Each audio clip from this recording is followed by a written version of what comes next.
For a week in 2018, Burger King sold their Whopper for 1 penny, and they made millions in profit doing so. On top of that, this promotion got 3.5 billion impressions in the mainstream media, increased Burger King's foot traffic to the highest it's ever been, and won the 3 most prestigious marketing awards on earth. But how? How could such a simple promotion for a burger garner so much attention, success, and money? To answer that, we need to take a look at a major problem Burger King was facing in September of 2017. At the time, Burger King's chief marketing officer, Fernando Machado, knew something was wrong with Burger King. What was the problem? Well, it was pretty simple. Burger King's app sucked. During that time, mobile ordering was seeing a meteoric rise in usage and was expected to make up 11% of all fast food orders and be a $38 billion industry by 2020. Fernando saw this awesome opportunity to boost their business and had his tech team develop a Burger King app, which ended up being terrible. It was essentially a mobile coupon hub with a store locator.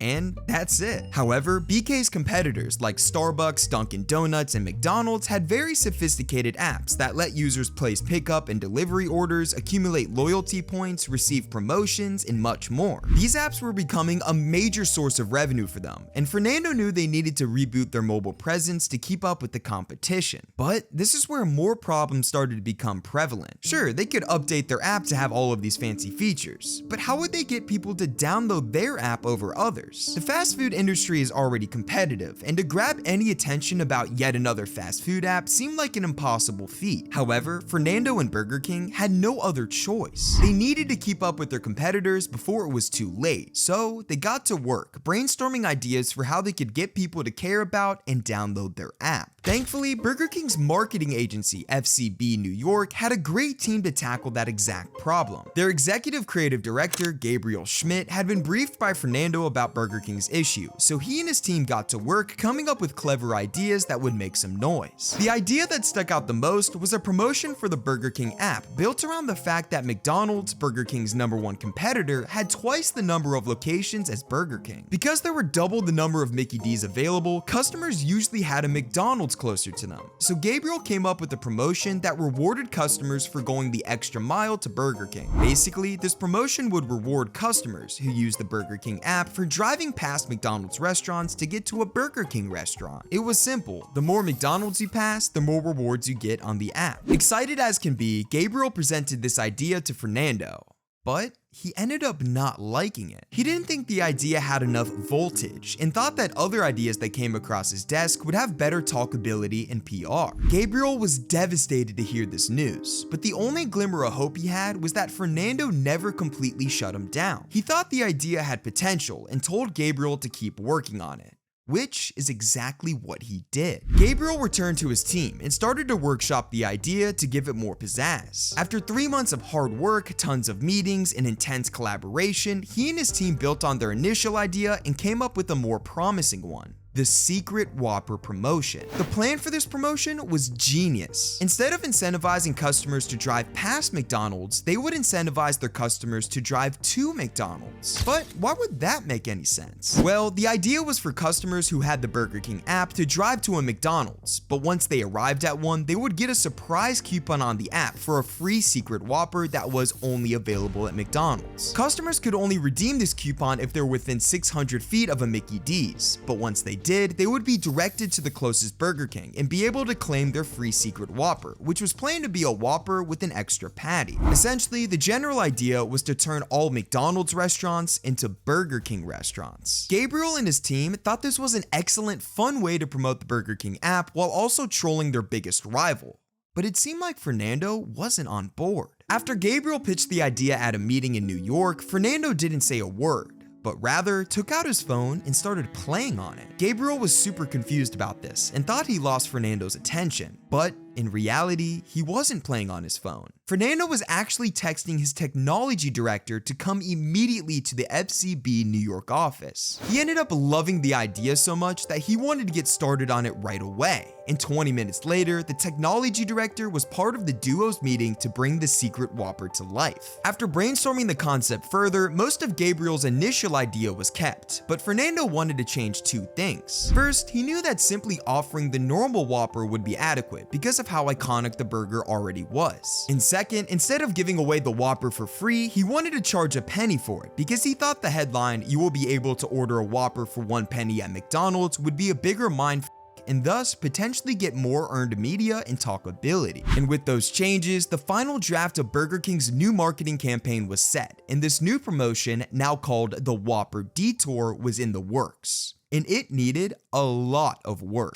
In order to pull this off, Burger King had to redesign their entire app to include many new features and make it more user-friendly. These features included being able to order ahead, pay online, have notifications, real-time customer analytics for Fernando and his team, and most importantly, geofencing technology. Geofencing uses real-time location data from customers' phones to deliver more relevant targeted information and content to consumers within a specific location. In Burger King's case, they needed to implement this technology so that their app would recognize when customers were near a McDonald's, which would then trigger the app to send a notification and be able to unlock the 1-cent Whopper coupon. Not to mention, they needed to implement these features while also making the app reliable to use and do it within a year. Fernando and Gabriel knew they needed major help to pull this off, so they reached out to 7 different tech companies to aid in bringing their idea to life and on time. Everyone was working every day in and day out to make this happen.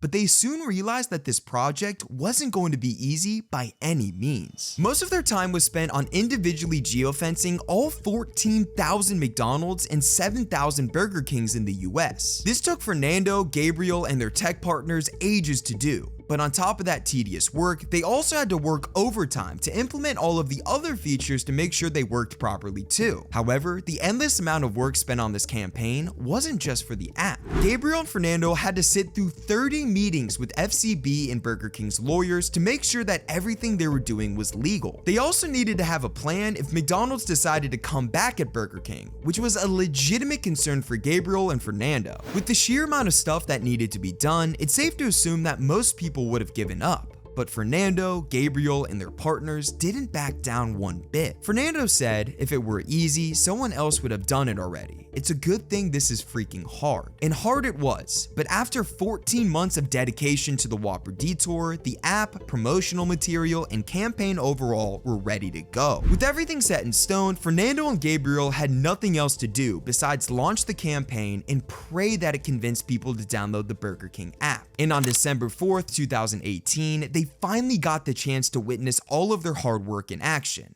And well, their hard work was well worth it. The official start of the promotion was a tweet by Burger King that read, "BRB going to McDonald's," and within a matter of hours, it blew up, garnering 65,000 likes and an 818% increase in Burger King's Twitter mentions. As more and more people discovered the Whopper Detour through billboards, social media, print ads, and more, everyone fell in love with the hilarious concept of ordering a 1-cent Whopper at McDonald's. Fans of the promotion quickly started posting their Whopper Detour trips on social media, while also praising it left and right. Burger King, I must applaud you. I am pleased with my penny. Best penny I've spent all day. Burger King going hard with their marketing. And soon enough, these videos caught the attention of the mainstream media, and outlets such as the New York Times, CNN, MSNBC, USA Today, Business Insider, Adweek, and many more were covering the Whopper Detour. Burger King wants you to come here. Yes to McDonald's. Burger King is trolling its biggest rival with a promotion available through the Burger King mobile app. As a matter of fact, so many outlets, influencers, and people were posting about the promotion that the Whopper Detour garnered 3.5 billion impressions and earned an estimated $40 million worth of media coverage. But exactly how successful was this campaign? It's one thing to make a ton of noise in the media, but did Burger King's business, and more importantly their app, benefit from all of this? Well, the numbers speak for themselves. Firstly, the Whopper Detour generated the highest weekly traffic increase to Burger King stores since 2015. On top of the increase in customers, Burger King saw an impressive 37-to-1 return on investment for the campaign, even though they were selling their Whoppers for 1 cent. This was because customers would order more than just the Whopper and usually get fries and a drink to make their meal a combo, offsetting the loss generated by the cheap burger. But the spending didn't stop after the promotion. The Whopper Detour was so successful in bringing in new customers that Fernando estimated that Burger King would generate $15 million in additional earnings thanks to customers' newfound love for the Whopper. But also, in addition to the Whopper Detour winning over customers, it also won awards too. The campaign took home the 3 most prestigious awards at the 2019 Cannes Lions International Festival of Creativity, the most respected marketing award ceremony on earth. Now, all of this success for Burger King was great, but what about their app? I mean, the whole point of all of this was to get customers to download and fall in love with it. Well, the numbers speak for themselves yet again. On the first day of the promotion, Burger King's app received 500,000 downloads, and by the end of it, it reached 1.5 million. It also went from the 686th and 464th spot on the App Store and Google Play Store to #1 on both for multiple days. And these users that downloaded the app weren't only using it to get the 1-cent Whopper. Mobile sales tripled during the campaign, and after it, Burger King continued to sell twice the amount through its app compared to sales before the campaign. It's safe to say that Fernando and Gabriel reached their goal. But this isn't the only time they've struck gold with a genius campaign. To see how they did it through their iconic Whopper commercials, check out this video of mine.